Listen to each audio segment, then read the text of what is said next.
Tuhan bersamamu. Dan bersama rohmu. Inilah Injil suci menurut Matius.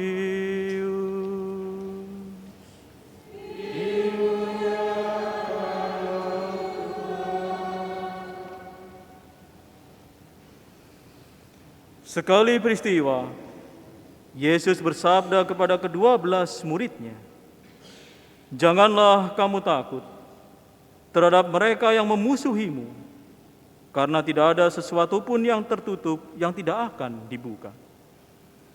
Dan tidak ada sesuatu pun yang tersembunyi yang tidak akan diketahui. Apa yang aku katakan kepadamu dalam gelap, katakanlah itu dalam terang. Dan apa yang dibisikkan ke telingamu, beritakanlah itu dari atas rumah. Janganlah kamu takut kepada mereka yang dapat membunuh tubuh, tetapi tidak berkuasa membunuh jiwa. Takutlah terutama terhadap Dia yang berkuasa membinasakan baik jiwa maupun tubuh di dalam neraka. Bukankah burung pipit dijual 2 ekor seharga 1 keping uang terkecil? Namun seekor pun tidak akan jatuh ke bumi di luar kehendak Bapa. Dan kamu, rambut kepalamu pun terhitung semuanya. Karena itu janganlah kamu takut, sebab kamu lebih berharga daripada banyak burung pipit. Setiap orang yang mengakui aku di depan manusia, aku juga akan mengakuinya di depan Bapa-Ku yang di surga.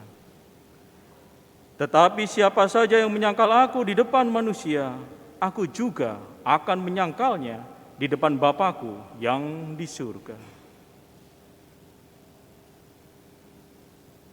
Demikianlah sabda Tuhan.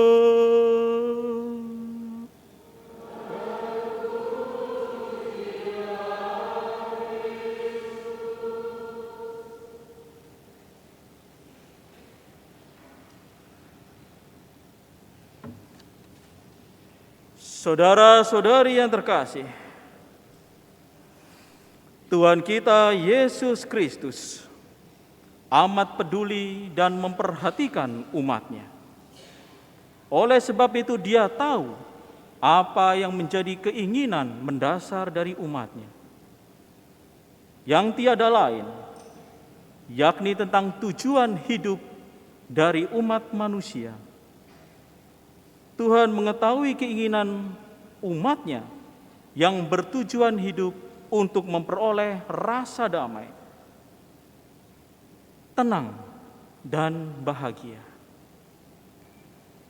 Tentu itu kita semua inginkan di dalam kehidupan ini, bahwa kita berada di dalam keadaan damai, tenang selalu, dan bahagia.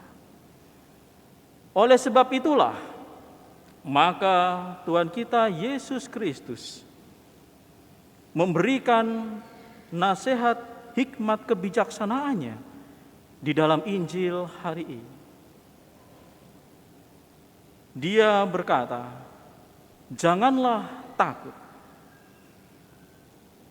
Kita hendaknya jangan takut selama kita ada di dalam jalan kebenaran. Jangan cemas dan khawatir, sebab Tuhan mempedulikan dan perhatian kepada kita semua. Dan yang ketiga, setialah selalu di dalam iman mengakui bahwa Yesus adalah Tuhan sampai akhir hayat. Nah, saudara-saudari yang terkasih, yang pertama, janganlah takut selama kita berada di dalam jalan kebenaran. Bagi Tuhan, hati seseorang akan selalu berada di dalam keadaan damai. Seseorang akan merasa damai hatinya dan hidupnya selama dia berada di dalam jalan kebenaran. Tentu orang-orang yang benar hidupnya banyak musuhnya. Namun tidak perlu takut, karena senantiasa mereka yang ada di dalam jalan kebenaran akan tetap dapat merasakan damai di dalam hatinya, selalu bisa tersenyum setiap saat dan bahagia karena dia telah memenangkan hati Tuhan. Orang yang benar hidupnya akan memenangkan hati Tuhan, memenangkan hati Allah, Allah yang berkuasa untuk menempatkan orang-orang yang tidak benar hidupnya ke dalam neraka dan orang-orang yang benar hidupnya di dalam surga. Nah, saudara-saudari yang terkasih, itulah nasihat kebijaksanaan dari Tuhan kita Yesus Kristus yang pertama. Yang kedua, janganlah kita cemas atau khawatir di dalam hidup ini. Sebab Allah sangat perhatian dan peduli kepada kita semua. Dia sangat sayang kepada kita, melampaui rasa sayangnya kepada burung pipit yang hanya seharga sekeping saja. Itu berarti kita amat berharga di mata Tuhan. Dan juga bahkan Tuhan amat perhatian sedetil-detilnya kepada kita akan kebutuhan kita semua. Bahkan rambut kita pun terhitung banyaknya. Apakah kita pernah menghitung rambut kita berapa banyak jumlahnya? Nah, Tuhan mampu menghitungnya. Setiap helai yang ada di kepala kita, Tuhan memperhatikan secara detil. Itu mengartikan bahwa Tuhan begitu sayang kepada kita. Dan dari pihak kita, bahwa apabila kita senantiasa berada di dalam keadaan damai, itu berarti kita senantiasa mampu untuk tidak takut dan cemas di dalam hidup ini. Kita mampu lepas bebas terhadap keadaan-keadaan yang kita miliki, yang membuat kita tidak tenang atau berada di dalam kecemasan atau kekhawatiran. Kita lepas bebas dari keinginan-keinginan duniawi kita, tetapi lebih jauh kita senantiasa terarah kepada keinginan-keinginan surgawi.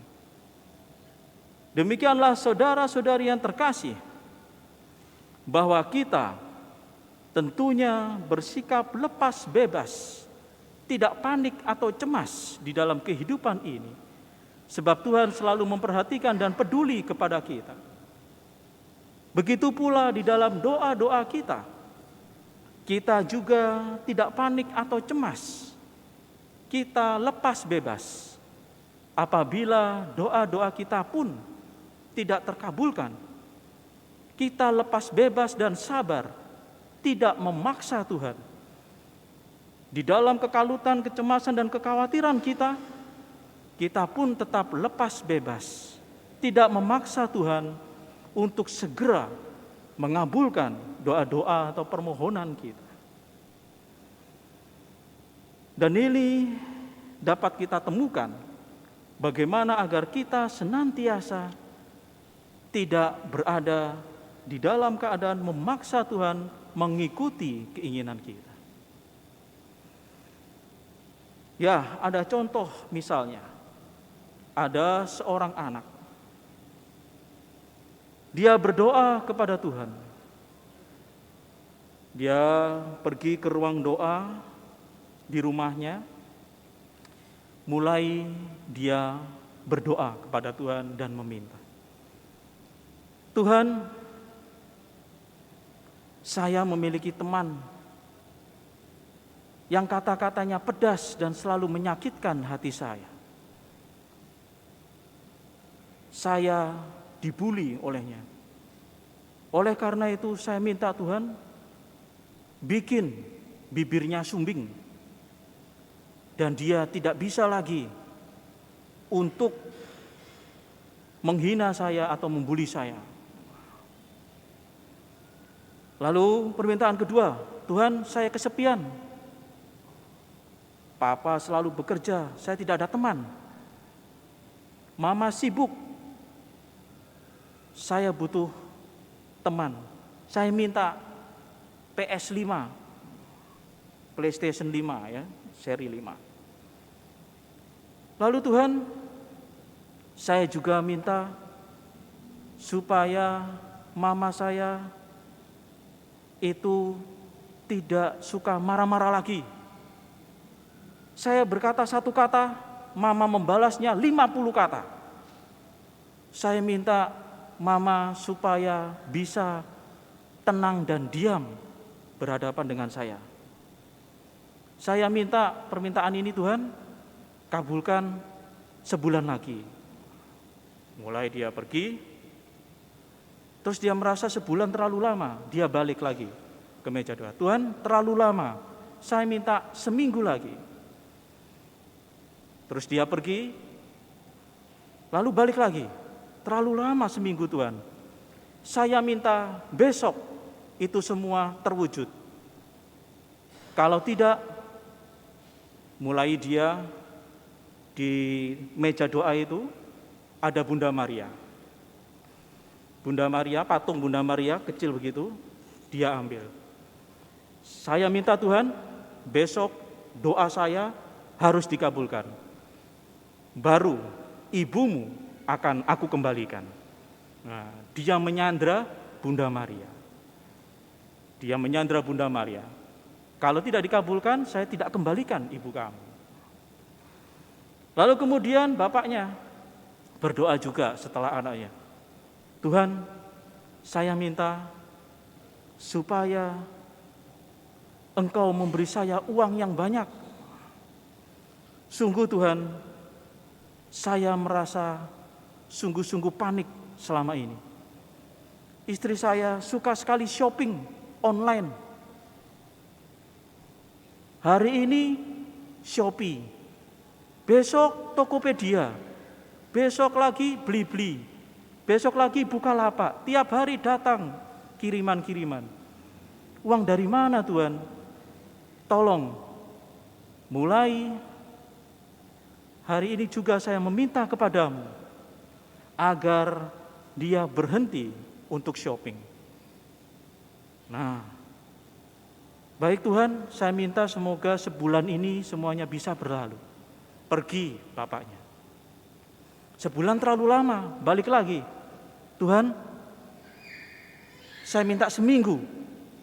Semuanya itu mengalami perubahan. Doa saya Engkau kabulkan. Setelah dia minta seminggu, wah terlalu lama. Tuhan, saya minta besok. Lalu dia melihat patung Santo Yusuf. Tuhan, bapakmu saya ambil. Kalau besok tidak dikabulkan, maka saya tidak akan mengembalikan bapakmu. Ternyata anak dan bapak sama, suka menyandra ya. Menyandra orang tua dari Tuhan kita Yesus Kristus. Memaksa supaya apa yang menjadi doanya dikabulkan. Ternyata sang ibu mendengar apa yang menjadi doa dari anak dan bapaknya itu. Keesokan harinya, sungguh-sungguh ibunya mengalami perubahan. Dia tidak lagi mengucapkan 50 kata ketika anaknya melontarkan satu kata. Dan juga mulai berhenti untuk shopping.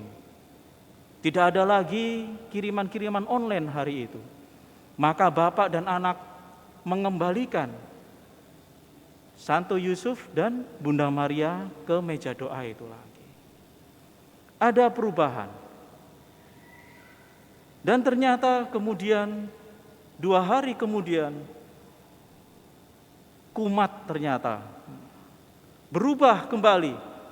Anaknya ketika mulai berkata-kata, wah, mamanya mulai lagi melontarkan 50 balasan kata ketika anaknya berkata-kata. Dan kemudian bapaknya juga mulai melihat, loh kok kiriman makin banyak lagi ini. dan mulai menjelaskan, Bapak dan Ibu dari Tuhan Yesus sudah kembali. Maka saya pun kembali adanya. Saya membeli itu semua untuk kamu dan keluarga ini. Saya membeli semua kosmetik yang ada itu agar saya selalu cantik. Kalau tidak, kamu nanti plerak-plerok ke yang lain. Nah, ternyata cantik itu butuh modal. Nah, jadi jangan berdoa yang aneh-aneh sampai menyandera Bapaknya Tuhan Yesus lagi. Dan tentunya sang anak akhirnya bisa memahami bahwa dari setiap kata dari orang tuanya, dari mamanya, ternyata sedetil-detilnya perkataan dari mamanya itu adalah perkataan yang baik. Nasihat-nasihat yang senantiasa akan terjadi demi kebaikan sang anak. Dan justru ketika sang anak tidak mendengar celotehan dari mamanya, malah merasa kesepian dan mencari-cari cara supaya mamanya bisa mengomeli dia. Tentunya kita semua di dalam keluarga selama ini siapa yang dominan berkata-kata, tentunya itu justru kita rindukan kehadiran kata-katanya.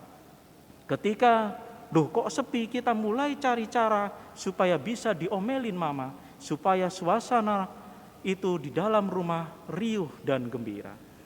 Nah, saudara-saudari yang terkasih, disinilah kita perlu melihat bahwa sesungguhnya kita tidak bisa memaksakan apa yang menjadi keinginan kita. Kita perlu lepas bebas. Nyatanya hati yang damai akan terjadi ketika kita senantiasa berada di dalam keadaan menerima apa yang menjadi kehendak Allah, bahwa Tuhan kita Yesus Kristus telah mempersiapkan yang terbaik bagi kita. Kita terarah kepada keinginan surgawi untuk memaknai setiap peristiwa, bukan oleh karena memaksakan keinginan kita. Karena ketika kita tidak mencapai apa yang kita inginkan, kita bisa stres sendiri, dan lambat laun kita juga bisa mungkin menjadi orang yang bisa masuk ke dalam rumah sakit menur. Nah, saudara-saudari yang terkasih, yang ketiga, bagaimana agar senantiasa bahwa kita berada di dalam damai yang abadi, berarti kita setia kepada apa yang menjadi iman kita, mengakui Yesus Kristus yang adalah Tuhan. Kita di hadapan Tuhan, di hadapan semua orang, kita senantiasa tidak pernah lupa akan identitas kekatolikan kita.